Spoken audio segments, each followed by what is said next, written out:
بسم اللہ الرحمن الرحیم بسم اللہ الرحمن الرحیم وبه نستعین واشهد ان لا الہ الا اللہ واشهد ان محمدا عبده ورسوله اما بعد.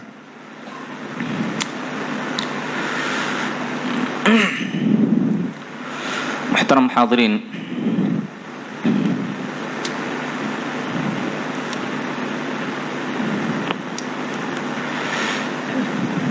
سورہ بقرہ آج ختم ہوئی اور سورہ آل عمران کا بھی کچھ حصہ ہم لوگوں نے سماعت کیا.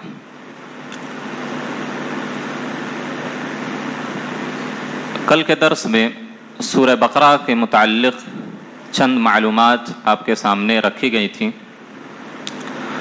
اور اختصار کے ساتھ آپ کو یہ بھی بتلایا گیا تھا کہ اس میں کیا کیا عناوین اور مضامین بیان کیا گیا. اس سے پہلے ایک سوال، وہ کون سی آیتیں ہیں جس کو لے کر ایک فرشتہ اترا، اس سے پہلے وہ فرشتہ کبھی زمین پر نہیں آیا اور اس آیتوں کو لینے کے بعد بھی کبھی دوبارہ زمین پر نہیں آیا؟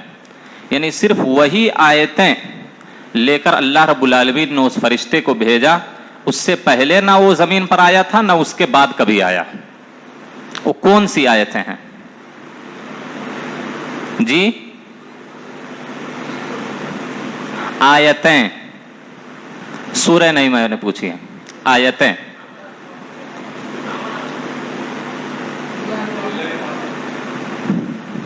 سورہ بقرہ کی آخری دو آیت ہیں، للہ سے نے آمن الرسول بما انزل الیہ من ربہ والمؤمنون، یہاں سے لے کر اخیر تک. یہ دو آیتیں فرشتہ جو لے کر نازل ہوا اس سے پہلے بھی زمین پر نہیں آیا تھا، اس کے بعد بھی زمین پر نہیں آیا.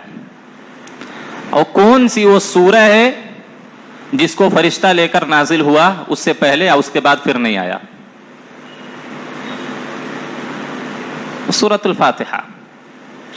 سورۃ الفاتحہ جی. سورہ بقرہ کے مضامین کی جہاں تک رہی بات، اس کو ہم تین حصوں میں تقسیم کر سکتے ہیں.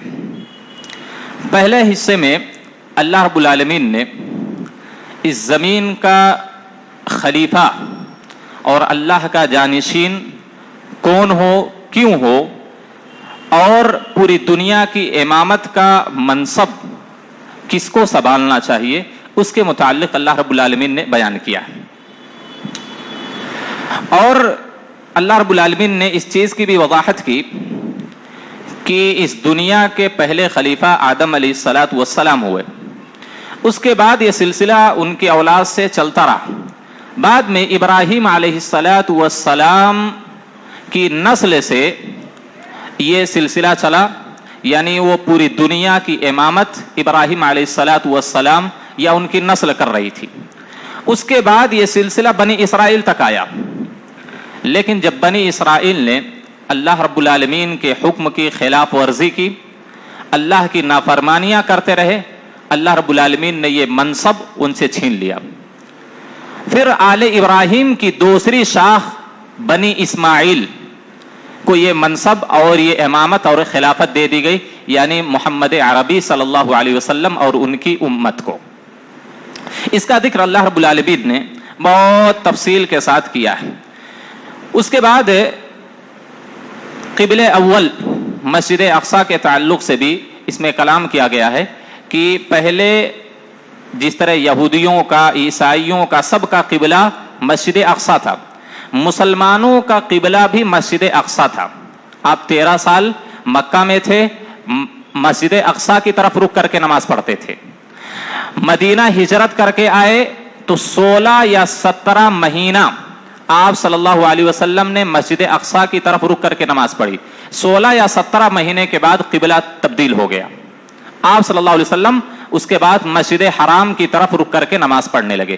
مسجد حرام کی طرف قبلہ منتقل ہونا یا یہودیوں کا جو قبلہ تھا مسجد اقصی کا، اس کو بدل کر حرام مسجد حرام کا قبلہ بنانا یہ اس بات کی دلیل تھی کہ اب بنی اسرائیل کی امامت اور خلافت کا خاتمہ یہیں سے ہوتا ہے.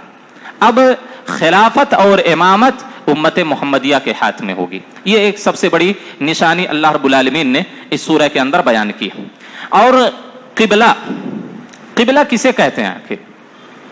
قبلہ دراصل کہا جاتا ہے جس کی طرف رخ کر کے نماز ادا کی جائے، جس کی طرف رخ کر کے جانوروں کو ذبح کیا جائے، قبر کے اندر مردوں کو جس طرف رخ کر کے لٹایا جائے، یا جس کی طرف رخ کر کے غلاظت کرنے سے، پیشاب پیخانے سے باز رہا جائے، اور اس کی طرف تھوکنے سے بھی.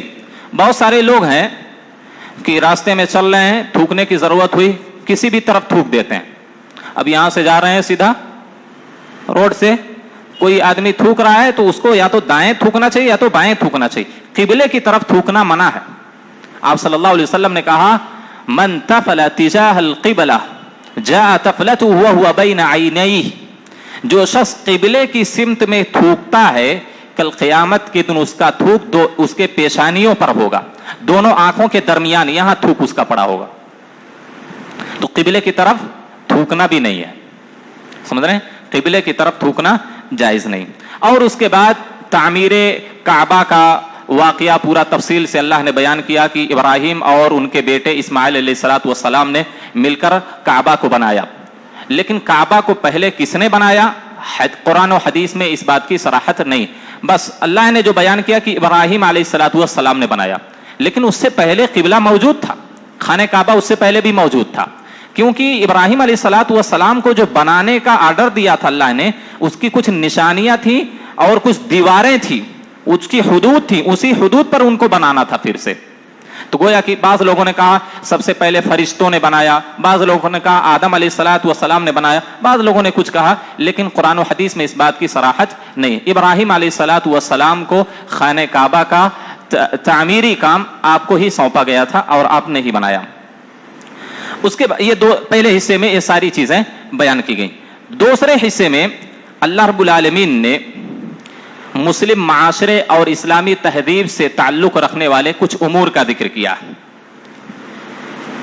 سب سے پہلے اللہ رب العالمین نے اس بات کو بیان کیا کہ اللہ رب العالمین سے مومنین حد درجہ محبت کرتے ہیں. مومنین کی یہ نشانی ہے کہ وہ ہر چیز سے بڑھ کر اللہ سے محبت کرتے ہیں، اللہ سے پیار کرتے ہیں. اللہ نے کہا وَمِنَ النَّاسِ مَن يَتَّخِذُ مِن دُونِ اللَّهِ أَندَادًا يُحِبُّونَهُمْ كَحُبِّ اللَّهِ وَالَّذِينَ آمَنُوا أَشَدُّ حُبًّا لِلَّهِ. بعض لوگ ایسے ہیں کہ جو لوگ اللہ کے علاوہ دوسروں سے ایسی محبت کرتے ہیں جیسے اللہ سے محبت ہونی چاہیے، لیکن مومنین سب سے زیادہ اللہ سے محبت کرتے ہیں. اب دیکھیے کچھ لوگ ایسے ہیں ان کے سامنے اگر اللہ کا ذکر شر کیا جائے، اللہ کو اچھے سے ذکر نہ کیا جائے، اللہ کی شان میں گستاخی کی جائے، اس کو اتنا غصہ نہیں آئے گا. لیکن اس کے مولوی صاحب کی برائی کر دی جائے، اس کے پیر کی فقیر کی برائی کر دی جائے، اس کے بابا کی برائی کر دی جائے، اس کے مرشد کی برائی کر دی جائے تو قتل کرنے پر آمادہ ہو جائیں گے. ہمارے پیر صاحب کو ایسا بول دیا، ہمارے امام صاحب کو ایسا بول دیا، اور اللہ کا ذکر کر رہا ہے، برا تو نہیں، اس کو غصہ آتا ہے، لیکن اس کے پیر کا، اس کے فقیر کا، امام کا، بابا کا ذکر اگر کر دیا تو جھگڑے پر آمادہ ہو جاتے ہیں. کہا یہ ایمان کی نشانی نہیں، یہ نفاق کی نشانی ہے. یہ نفاق کی نشانی، اگر اللہ کے ذکر شر سے اس کو غصہ نہیں آتا ہے بلکہ اس کے امام اور پیر کے ذکر شر پر غصہ آتا ہے تو یہ نفاق کی علامت ہے. ایسا آدمی کیا ہے؟ پکا مومن نہیں ہے بلکہ وہ منافق ہے. اور اس کے بعد اللہ رب العالمین نے جب ایمان اللہ انسانوں کے دلوں میں راسخ کر دیا کہ اللہ سے سب سے زیادہ محبت ہونی چاہیے، اس کے بعد اللہ رب العالمین نے حلال و حرام کا ذکر کر دیا. جب انسان اللہ پر مکمل یقین رکھتا، ایمان رکھتا، اللہ سے محبت کرتا ہے تو اللہ جو بھی بات بولے گا اس کو کر گزرے گا مومن. تو اللہ رب العالمین نے اپنے تعارف کے بعد فوراً حلال و حرام کی کیا ہے ذکر شروع کیا. اللہ نے کہا یا ایھا الناس کلوا مما فی الارض حلالا طیبا، اے لوگوں زمین کے اندر جو پاکیزہ چیزیں ہیں صرف اسی کو کھاؤ، پاکیزہ چیزیں کھاؤ، حلال چیزیں کھاؤ، نجس اور گندی چیزیں نہ کھاؤ، ناپاک چیزیں نہ کھاؤ، حرام چیزوں کو مت کھاؤ، جن چیزوں سے روک دیا گیا ہے اس کو مت کھاؤ، اور شیطان کے نقش قدم کی اتباع نہ کرو. یعنی حرام اگر کوئی کھاتا ہے سود کھاتا ہے, جھوٹ بول کر کماتا ہے, دھوکہ دے کر کماتا ہے, شراب نوشی کرتا ہے, سگریٹ نوشی کرتا ہے, تو گویا کہ وہ انسان شیطان کے نقش قدم پر چل رہا ہے. اور اسی حرام کاری کی وجہ سے شیطان نے دیکھے وَلَا تَتَّبِعُوا خُطُوَاتِ الشَّيْطَانِ, شیطان کے نقش قدم کی اتباع نہ کرو. کیوں؟ اگر شیطان کے نقش قدم کی اتباع کرو گے, حرام چیزوں کو کھاؤ گے, تو اس کا نقصان کیا ہوگا؟ جس طرح اللہ نے آدم کو جنت سے نکال دیا تھا, اسی طریقے سے تم کو بھی جنت سے دور کر دے گا اللہ. تو حلال اور پاکیزہ چیزیں کھاؤ, حرام چیزوں کے قریب نہ جاؤ, ورنہ شیطان کے متبع بن جاؤ گے. اور اس کے بعد اللہ رب العالمین نے یہاں حلال و حرام کا تصور کیا, حلال چیزیں کھاؤ, حرام چیزوں سے بچو. اب حرام چیزیں کیا ہے اس کا بھی ذکر اللہ نے کر دیا, کہا انما حرم علیکم المیتۃ والدم ولحم الخنزیر وما اہل به لغیر اللہ. حلال و حرام آپ نے جان لیا. اب حرام کیا ہے, کس سے بچنا ہے, کن حرام چیزوں کو نہیں کھانا ہے؟ اللہ نے کہا مردار نہیں کھانا ہے. اب مردار کوئی بھی چیز ہو, صرف دو چیزیں مستثنا ہے. احلت لنا میتتان, دو چیزیں مستثنا ہے مردوں میں سے, ایک مچھلی ہے, ایک ٹڈی ہے. اس کو مردہ بھی کھا سکتے ہیں, زندہ بھی کھا سکتے ہیں. اس کے علاوہ جتنی بھی مردار چیزیں ہیں, اگرچہ وہ ماکول اللحم ہو, حلال جانور ہو, گائے ہو, بکری ہو, مرغی ہو, لیکن جب مردہ ہو گئی تو اس کو نہیں کھا سکتے. تو مردار چیزوں کو نہیں کھانا ہے, خون کو نہیں کھانا ہے, لحم خنزیر, خنزیر کا گوشت نہیں کھانا ہے, اور اس کے علاوہ وہ سارے جانور جن کو غیر اللہ کے نام پر ذبح کیا گیا ہو, ان جانوروں کو بھی نہیں کھانا ہے. اس کے بعد اللہ رب العالمین نے حلال و حرام کا تصور بتلا دیا, حرام کیا ہے اس کی وضاحت کر دی. اس کے بعد اللہ رب العالمین نے اصل نیکی کیا ہے. اللہ رب العالمین نے دیکھیے قبلہ بدل دیا. اب مسلمانوں کو اس پر تو فخر ہے کہ ہمارا قبلہ نبی کی جو چاہتے تھے وہی ہوا, لیکن اللہ نے کہا کہ صرف قبلہ کی تعظیم کر لینا, قبلے کا احترام کر لینا یہی نیکی نہیں ہے, بلکہ نیکی کیا ہے؟ لیس البر ان تولوا وجوهکم قبل المشرق والمغرب ولكن البر من آمن باللہ والیوم الآخر. نیکی تو یہ ہے کہ اللہ پر ایمان ہو, انبیاء پر ایمان ہو, کتابوں پر ایمان ہو. اسی طریقے سے مال کی حرص کے باوجود مسکینوں میں خرچ کرنا, فقیروں کو دینا, مسافروں کو دینا, ضرورت مندوں کو دینا, اور اپنے عہد و پیمان کو پورا کرنا, اور سختی اور تنگی پریشانی کے وقت میں بھی صبر سے کام لینا. اللہ نے کہا یہ اصل نیکی ہے. صرف قبلے کا احترام اور تعظیم کر لینا یہ نیکی نہیں, بلکہ یہ ساری چیزیں عملی طور پر جب تک آپ کوئی نیک عمل انجام نہیں دیں گے تب تک آپ کے قبلے کی تعظیم یا قبلے کا احترام کوئی معنی نہیں رکھتا ہے. اس کے بعد اللہ رب العالمین نے مدینہ کی طرف اللہ کے رسول صلی اللہ علیہ وسلم ہجرت کر کے گئے. اب اسلامی معاشرے کی بنیاد رکھنی تھی, اسلامی معاشرے کی بنیاد بھی رکھی گئی, خلافت بھی قائم کی گئی. اس کے بعد ظاہر سی بات ہے جب اسلامی معاشرے کی بنیاد ہو, ایک ماحول, ایک سماج بنایا جاتا ہے, جب ایک سوسائٹی کی بنیاد رکھی جاتی ہے تو سب سے پہلی چیز کیا ہوتی ہے؟ امن قائم کرنا. امن قائم کرنا, جانوں کی حفاظت کرنا. اللہ رب العالمین نے اس کے بعد حلال و حرام کے تصور کے بعد, نیکی کے کام کے بعد, اب یہ اصول بتلایا کہ قتل کی سزا قتل ہے, قصاص. امن کیسے قائم ہو؟ ایک آدمی ایک کو قتل کر دیا, اب اس کی کوئی سزا نہیں ہے تو ظاہر سی بات ہے دوسرے لوگ بھی دوسروں کو قتل کریں گے.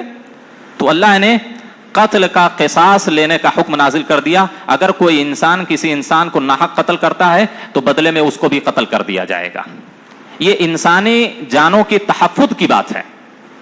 اللہ نے کہا وَلَكُمْ فِي الْقِصَاصِ حَيَاتٌ, قصاص میں تمہارے لیے زندگی ہے, کیونکہ اس سے قتل رکے گا, جرائم ختم ہوں گے, دہشت گردی ختم ہوگی.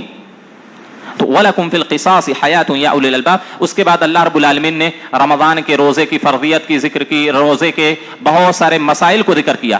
اس میں ایک نقطہ آپ کو یہ بتلانا ہے. دیکھیے اللہ رب العالمین نے رمضان کی روزے کی فرضیت بتلائی, کچھ احکام اور مسائل بھی ذکر کیے. درمیان میں اللہ رب العالمین نے ایک آیت نازل کی, وَإِذَا سَأَلَكَ عِبَادِي عَنِّي فَإِنِّي قَرِيبٌ أُجِيبُ دَعْوَةَ الدَّاعِ إِذَا دَعَانِ. اللہ نے دعا کا ذکر کیا. رمضان کی فرضیت, پھر روزے کے مسائل, پھر دعا کا ذکر, پھر اس کے بعد روزے کے کچھ مسائل کو ذکر کیا. تو درمیان میں دعا کی آیت کو ذکر کرنا اللہ رب العالمین دراصل اس بات کی طرف اشارہ کر رہا ہے کہ روزے کی حالت میں انسان کی ہر دعا اللہ سنتا ہے. تو روزے سے اور روزے کا دعا سے بہت گہرا تعلق ہے. روزے دار کی دعا اللہ کا سنتا ہے. وَإِذَا سَأَلَكَ عِبَادِي عَنِّي فَإِنِّي قَرِيبٌ. جب میرا بندہ مجھ سے کچھ مانگتا ہے, مجھ سے سوال کرتا ہے, تو کہہ دو میں اس سے بہت قریب ہوں. جب بھی مجھے پکارے گا میں لبیک کہوں گا, میں اس کی دعا کو سنوں گا. تو حالت صوم میں, حالت روزہ میں انسان کو کثرت سے دعا کرنی چاہیے. میرے نبی کا ارشاد ہے کہ روزے دار کی دعا کبھی بھی رد نہیں کی جاتی, خاص طور پر افطاری کرنے کے وقت. افطار کے وقت روزے دار کی کوئی بھی دعا رد نہیں کی جاتی. اور دوسری حدیث میں اللہ کے رسول نے کہا کہ روزے دار کی روزانہ ایک دعا اللہ ضرور قبول کرتا ہے, بس شرط یہ ہے کہ وہ حلال چیزوں کا مطالبہ کر رہا ہو. سمجھ رہے؟ تو حالت روزہ میں انسان کو کثرت سے اللہ رب العالمین سے دعائیں کرنی چاہیے, کیونکہ اللہ رب العالمین روزے داروں کی دعاؤں کو رد نہیں کرتا. اس کے بعد اللہ رب العالمین نے رشوت کے تعلق سے ایک عمومی حکم نازل کیا. رشوت ظاہر سی بات ہے, آپ صلی اللہ علیہ وسلم نے مدینے میں اسلامی معاشرے کی بنیاد رکھی. رشوت جس سماج اور سوسائٹی میں پھیل جائے, امیر لوگ امیر ہوتے جاتے ہیں, غریب لوگ غریب ہوتے جاتے ہیں, اور اس میں شر و فساد بڑھ جاتا ہے جہاں رشوت کا لین دین ہوتا ہے. جو لوگ پیسہ دے رہے ہیں ان کا کام ہو رہا ہے, جو لوگ پیسہ نہیں دے رہے بیچارے, حالانکہ وہ محتاج ہیں, ان کا حق ہے, وہ اپنا حق تک نہیں لے سکتے. آپ ہی دیکھ لیجیے اپنے ہی معاشرے میں جن کے پاس پیسہ نہیں ہے, سرکاری طور پر بہت حقوق ملتے ہیں ان کو, لیکن وہ اپنا حق نہیں لے پاتے. کیوں؟ کیونکہ ان کے پاس رشوت دینے کے لیے پیسہ نہیں ہے. تو جو رشوت دیتے ہیں وہ ان کا حق بھی نہیں رہتا, پھر بھی وہ لے لیتے ہیں رشوت دے کر کے. تو اسلامی جس بھی معاشرے میں آپ امن و سکون قائم کرنا چاہ رہے ہیں, وہاں سے رشوت کو ختم کرنا ہوگا, تب امن پھیلے گا, سکون وہاں آئے گا. اسی وجہ سے اللہ نے کہا وَلَا تَأْكُلُوا أَمْوَالَكُمْ بَيْنَكُمْ بِالْبَاطِلِ وَتُدْلُوا بِهَا إِلَى الْحُكَّامِ لِتَأْكُلُوا فَرِيقًا مِّنْ أَمْوَالِ النَّاسِ بِالْإِثْمِ وَأَنْتُمْ تَعْلَمُونَ. باطل طریقے سے اپنے مال کو مت کھاؤ. اس کے بعد اللہ رب العالمین نے جہاد کا حکم دیا ہے کہ اسلامی معاشرت کو مضبوط کیسے کیا جا سکتا ہے, اس کا ایک طریقہ جہاد ہے. لیکن جہاد آج دیکھیے قرآن کے تعلق سے سوال کھڑا کیا جا رہا ہے. اس میں سے ایک آیت ابھی سورہ بقرہ کی ایک آیت, وَقَاتِلُوا فِي سَبِيلِ اللَّهِ الَّذِينَ يُقَاتِلُونَكُمْ وَلَا تَعْتَدُوا. اس آیت کو بھی ابلیس, یہ شیطان نما انسان وسیم رضوی, جو 26 آیتیں لے کر سپریم کورٹ پہنچا تھا, ان میں سے ایک آیت یہ بھی ہے وَقَاتِلُوا فِي سَبِيلِ اللَّهِ الَّذِينَ يُقَاتِلُونَكُمْ. کہا قرآن جہاد کرنے کا حکم دیتا ہے, دہشت گردی کا حکم دیتا ہے, لوگوں کو قتل کرنے کا حکم دیتا ہے. آپ کو یہ بات معلوم ہونی چاہیے کہ ہر ملک کا, ہر اسٹیٹ کا ایک دفاعی سسٹم ہوتا ہے, کچھ قانون ہوتا ہے. اب ہندوستان پر کوئی حملہ کرے تو کیا خاموش بیٹھے رہیں گے کہ اس کا جواب دیں گے؟ اسی طریقے سے اسلامی حکومت کے کچھ اصول اور قوانین ہیں, ان اصول اور قوانین کی اگر کوئی خلاف ورزی کرے گا تو اسلام اپنے تحفظ کے لیے قدم اٹھائے گا. اس کو دہشت گردی نہیں کہتے. اب بھائی اسلام کے قانون کو کیوں توڑ رہے ہیں, اسلام کے اصول اور ضابطے کی خلاف ورزی کیوں کر رہے ہیں؟ اللہ نے کہیں بھی یہ نہیں کہا ہے کہ کفار اور مشرکین کو مارو, نہیں. اللہ نے کہیں بھی جہاں قتال کا حکم دیا ہے وہاں اس شرط کے ساتھ کہ جو تم سے قتال کرنے پر آمادہ ہو, جو تم سے لڑ رہے ہو, جو تم کو قتل کرنا چاہ رہے ہیں, ان کو قتل کرو. وَقَاتِلُوا فِي سَبِيلِ اللَّهِ الَّذِينَ يُقَاتِلُوكُمْ. تم اللہ کے راستے میں ان لوگوں سے قتال کرو جو تم کو قتل کرنا چاہ رہے ہیں. اسی وجہ سے دیکھیے اللہ کے رسول صلی اللہ علیہ وسلم جب بھی کسی لشکر کو بھیجتے تھے تو کہتے تھے کہ پہلے اسلام کی دعوت دو, اسلام کی دعوت نہیں قبول کر رہے ہیں تو ان پر جزیہ کرو, اور وہ بھی نہیں تو صلح کی دعوت دو کہ ہم اور آپ کے درمیان صلح ہو جائے. یہ ساری چیزیں جب نہیں ہوتی تھی تب بھی حالت جنگ میں آپ نے کہا درخت کو نہیں کاٹنا ہے, فصلوں کو تباہ نہیں کرنا ہے, بوڑھوں کو نہیں مارنا ہے, بچوں پر ہتھیار نہیں اٹھانا ہے, اور جو تمہارے حالت جنگ میں ہتھیار ڈال دے اس کو بھی قتل کرنا حرام ہے. اسلام کہاں دہشت گردی کی تعلیم ہے, حالت جنگ میں مارنے سے منع کر رہا ہے. تو اللہ رب العالمین نے کہا جو تم سے قتال کرنا چاہ رہا ہے اس کو قتل کرو. اور اللہ نے آگے ایک شرط لگائی وَلَا تَعْتَدُوا. حد سے تجاوز نہیں کرنا ہے, حد سے تجاوز نہیں کرنا ہے. تم سے جو قتال نہیں کر رہا ہے اس سے قتل نہیں کر سکتے, ورنہ حد سے تجاوز کرو گے تو اللہ کے دشمن تم قرار دیے جاؤ گے. ان اللہ لا يحب المعتدین. اللہ حد سے تجاوز کرنے والوں کو پسند نہیں کرتا ہے. اس کے بعد اللہ رب العالمین نے صدقات و خیرات کا حکم دیا. ایک جب معاشرہ اور سماج سوسائٹی ہوتی ہے اس میں کچھ امیر لوگ ہوتے ہیں, کچھ غریب لوگ ہوتے ہیں, کچھ مالدار ہوتے ہیں, کچھ فقیر ہوتے ہیں. اب ظاہر سی بات ہے وہ معاشرہ کیسے چلے گا؟ فقیر لوگوں کو ساتھ لے کر چلنا ہے, ضرورت مندوں کو ساتھ لے کر چلنا ہے. تو جن کے پاس اللہ نے مال دیا ہے وہ غریبوں پر خرچ کریں, تب وہ معاشرہ مضبوط ہوگا, وہ سماج اور سوسائٹی ترقی کرے گی. تو صدقات و خیرات کرنے کا حکم دیا کہ جو غریب اور محتاج ہیں ان کو صدقہ اور خیرات دیا جائے. اس کے بعد اللہ رب العالمین نے حج اور عمرے کے احکامات بیان کیے, اور اس کے معنی بعد اللہ رب العالمین نے کہا کہ اسلام میں مکمل طور پر داخل ہو جاؤ. یا ایھا الذین آمنوا ادخلوا فی السلم کافہ, مکمل طور پر اسلام میں داخل ہو جاؤ. یہ نہیں کہ یہ چیز مستحب ہے, یہ چیز نفل ہے, یہ چیز مکروہ ہے, نہیں, مکمل طور پر اسلام میں داخل ہو جاؤ. اور اس کے بعد اللہ رب العالمین نے ایک چیز اور بیان کی کہ جب اسلام مکمل طور پر اسلام میں داخل ہو جائے تو اس کے اسلام کے راستے میں, ایمان کے راستے میں جو بھی تکلیفیں آئیں اس کو برداشت کرے. اسلام اور ایمان کے راستے میں جو بھی تکلیفیں آئیں اس کو برداشت کرے, تبھی وہ حقیقت میں پکا مومن ہوگا. اللہ نے کہا ام حسبتم ان تدخلوا الجنہ ولما یأتکم مثل الذین خلوا من قبلکم, کیا تم لوگ یہ سمجھتے ہو ایسے ہی جنت میں داخل ہو جاؤ گے؟ نہیں, پہلے لوگوں کو دیکھو, مستہم البأساء والضراء, کتنی تکلیفوں کا سامنا کرنا پڑا ان لوگوں کو.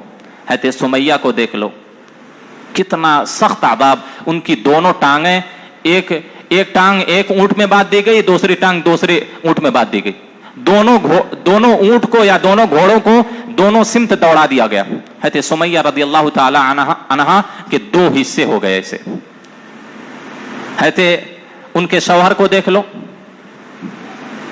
خباب بن ارد کو دیکھ لو, بلال حبشی کو دیکھ لو, خود نبی صلی اللہ علیہ وسلم کی ذات کو دیکھ لو, کتنی تکلیفیں اللہ کے رسول نے جھیلی.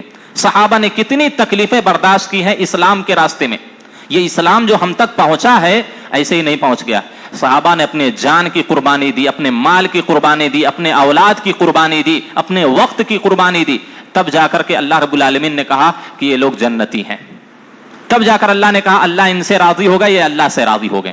تو اسلام اور ایمان کے راستے میں جو بھی تکلیفیں آئیں اس کو برداشت کرنا پڑے گا, تب جا کر اللہ رب العالمین کیا ہے, اللہ رب العالمین ہم کو جنت دے گا. اس کے بعد اللہ رب العالمین نے اس تیسرے حصے کے اندر خانگی معاملات, گھریلو معاملات کا نظام کیا ہونا چاہیے, کیسے زندگی گزارنی چاہیے, اس کے تعلق سے کچھ باتیں بیان کی ہیں. ان میں سب سے پہلی چیز نکاح اور شادی. اگر نکاح اور شادی انسان کرتا ہے تو اس سے برائیاں ختم ہوتی ہیں.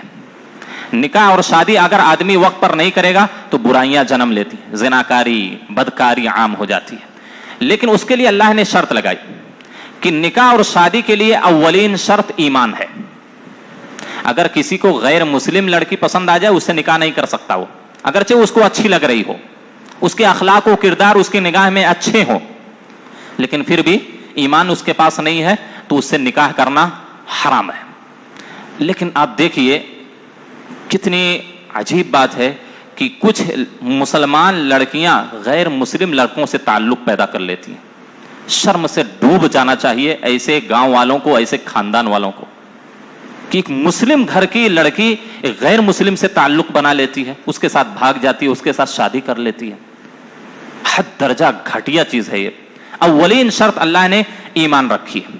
دوسری شرط اللہ رب العالمین نے کہ جب شادی ہو جائے تو اس کے بعد جنسی عمل کے اسلامی اصول و ضوابط میں سے ایک عمل یہ ہے اولاد کی حرص. اولاد کی حرص. شادی کے بعد میاں بیوی دونوں کو اولاد کی حرص ہوتی ہے. کیسے؟ ایک نیک اور صالح خوبصورت بچہ ان کے یہاں پیدا ہو. اللہ رب العالمین نے اس کے آداب بھی بتلا دیے کہ بیوی سے تو ملنا ہے لیکن کس وقت نہیں ملنا ہے اس کا ذکر اللہ نے کہا. وَيَسْأَلُونَكَ عَنِ الْمَحِيضِ, حالت حیض میں عورتوں سے نہیں مل سکتے. حالت حیض میں عورتوں سے مباشرت کرنا حرام ہے. اس کے بعد اللہ رب العالمین نے ایک اور چیز کو ذکر کیا کہ میاں بیوی کو آپس میں محبت اور پیار سے رہنا چاہیے. کبھی کبھار اگر جھگڑا بھی ہو جائے تو ایک دوسرے کو سرزنش نہیں کرنا چاہیے, ایک دوسرے کے احسانات کو نہیں بھولنا چاہیے. شوہر کو اپنی بیوی کے احسانات نہیں بھولنا چاہیے. اس کی بیوی اس کی خدمت کرتی ہے, اس کے کپڑے لتے کا انتظام کرتی ہے, اس کے کھانے کا انتظام کرتی ہے, اس کے رہنے سہنے, اس کے سکون کا باعث بنتی ہے. تو یہ سارے احسانات کو شوہر کو بھولنا نہیں چاہیے. اسی طرح بیوی کو اپنے شوہر کے احسان کو نہیں بھولنا چاہیے.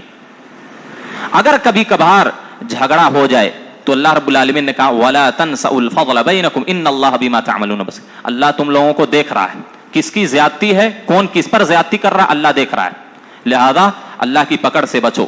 اور اگر کبھی نہ چاہتے ہوئے اختلاف ہو گیا تو اللہ رب العالمین نے کہا کہ کبھی بھی اگر اختلاف ہو گیا تو اس کو حل کرنے کی کوشش کرنی چاہیے. اگر حل نہیں ہو رہا ہے تو اس کو مطلق طور پر عورت کو چھوڑ نہیں دینا چاہیے. بہت سارے لوگ ہوتے ہیں, ایک بیوی سے ناراض ہو گئے, دوسری شادی کر لی. اب پہلے کی دیکھ بھال نہیں کرتے, اس کو نان و نفقہ نہیں دیتے. وہ بیچاری نہ تو شادی شدہ عورت ہے نہ مطلقہ ہے. یا تو اس کو طلاق دے دو یا تو اس کو بیوی کی طرح رکھو. یہ نہیں کہ اس کو ایسے ہی چھوڑ دیا جائے. نہ تو بیوی ہے نہ مطلقہ ہے کہ دوسرے سے شادی کر سکے. ایسا نہیں کرنا چاہیے, بلکہ یا تو اس کو آپ طلاق دے دیں یا تو بیوی بنا کر رکھیں. اس کے بعد طلاق دینے کا طریقہ اللہ رب العالمین نے بیان کیا کہ اگر عورت کو طلاق دینے کی نوبت پیش آئے تو صرف ایک طلاق دینی چاہیے. طلاق طلاق طلاق نہیں, ایک طلاق دیں. حالت طہر میں دیں, جب اس کو حیض نہ آ رہا ہو. اور اسی طریقے سے ایسے مہینے میں طلاق نہ دیں جس میں بیوی سے مباشرت کی ہو, اس مہینے میں طلاق دینا حرام ہے. حالت حیض میں ماہواری جو آتی ہے ہر مہینے, اس حالت میں بھی طلاق دینا حرام ہے. اور اس کے بعد اللہ رب العالمین نے عدت بھی بیان کی کہ عدت کے کچھ احکام ہیں. مطلقہ جو عورت ہوتی ہے اس کی عدت 3 طرح ہوتی ہے. اگر وہ عورت حاملہ ہے تو بچے کی پیدائش اس کی عدت ہے, چاہے 1 گھنٹے کے بعد پیدا ہو جائے بچہ, چاہے 4 مہینے کے بعد, چاہے 1 سال کے بعد, اس کی عدت ختم. اور اگر حاملہ نہیں ہے تو عورت یا تو ماہواری اس کے ہر مہینے برابر آتی ہوگی تو 3 حیض ہے. اور کچھ عورتوں کو ایسا ہوتا کہ ماہواری برابر نہیں آتی تو اس کی عدت 3 مہینے ہے. 3 مہینے کے اندر اگر شوہر نے رجوع نہیں کیا تو عورت مطلقہ ہو جائے گی. اور اسی طریقے سے اگر خاوند فوت ہو گیا, شوہر فوت ہو گیا, تو اس کی بھی 2 عدت اللہ رب العالمین نے بیان کی کہ اگر اس کی عورت حمل سے ہے تو وضع حمل, بچے کی پیدائش اس کی عدت ہے. بچے کی پیدائش ہوئی, اس کی عدت ختم ہو گئی. اب 4 مہینہ 10 دنوں نہیں رہے گی عدت میں. اگر عورت حمل سے ہے, اس کا شوہر فوت ہو گیا, 2 دن بعد اگر بچہ پیدا ہو گیا, وہ عورت کی عدت ختم. اب بن سکتی ہے, سنور سکتی ہے, کسی کو پیغام بھیج سکتی ہے یا کسی کا پیغام قبول کر سکتی ہے. لیکن اگر عورت حمل سے نہیں ہے, اس کے شوہر کا انتقال ہو گیا, تو 4 مہینہ 10 دن اس کی عدت ہے. اس درمیان وہ کیا ہے, سنگار نہیں کرے گی, خوبصورتی نہیں اپنائے گی, سرما کاجل نہیں لگائے گی, یا جو بھی زیب و زینت اختیار نہیں کرے گی, بلکہ ایک کیا ہے متوفا عنہا زوجہا کی طرح اس کو رہنا. اس کے بعد مہر وغیرہ کے بہت تفصیلی احکام اللہ رب العالمین نے اس میں بیان کیا. ایک سوال یہ آپ سے, اس پر بات ختم کرتا ہوں. اسلام میں سب سے قیمتی مہر, یا اسلام چھوڑیے, مطلق طور پر سب سے قیمتی مہر کس کا ہے جی؟ سب سے قیمتی مہر نہیں, اسلام نہیں, مطلق طور پر. مطلق طور پر سب سے قیمتی مہر موسیٰ علیہ الصلوۃ والسلام کا ہے. 10 سال خدمت کی شعیب علیہ الصلوۃ والسلام کے ہاں. 10 سال, 10 دن نہیں, 10 سال خدمت کی, اس کے بعد وہی مہر بنی. شعیب علیہ السلام نے اپنی بیٹی کا نکاح موسیٰ سے کیا. 10 سال میں آدمی کتنی دولت کما سکتا ہے؟ 10 سال خدمت کی, یہی مہر تھی ان کی. اور آپ نے جو کہا اسلام میں وہ کون سی نیک خاتون ہے جن کی مہر اسلام اور توحید ہے؟ ام سلیم ہے. ابو سلمہ نے ان کو پیغام بھیجا, ان کے شوہر کا انتقال ہو گیا تھا ام سلیم کا, تو ابو سلیم نے ان کو پیغام بھیجا نکاح کا. انہوں نے کہا کہ نہیں, میں آپ سے شادی نہیں کر سکتی, آپ کافر ہیں, میں مسلم ہوں. ایک مسلم کافر سے شادی نہیں کر سکتی. اگر تم کو مجھ سے شادی کرنا ہے تم اسلام لے آؤ, یہی میری مہر ہوگی. اسلام کو, توحید کو مہر رکھا انہوں نے. تو اسلام کی واحد خاتون ہے جن کی مہر روپیہ دولت نہیں, جائیداد نہیں, بلکہ توحید اور اسلام ہے. اگر اس طرح سے نکاح ہوں گے, اس طرح سے شادیاں ہوں گی, تو جوڑے میں کیا ہے, محبت ہوگی, مودت ہوگی, ایک دوسرے سے پیار ہوگا, تعلق ہوگا, لگاؤ ہوگا, امن ہوگا, سکون ہوگا. ایسی سادی اور سمپل شادیاں ہونی چاہیے. اللہ رب العالمین سے دعا ہے کہ اللہ رب العالمین ہم تمام لوگوں کو کتاب اللہ کی تلاوت کرنے اور اس کو سمجھنے کی توفیق دے. آمین. وآخر دعوانا الحمدللہ رب العالمین.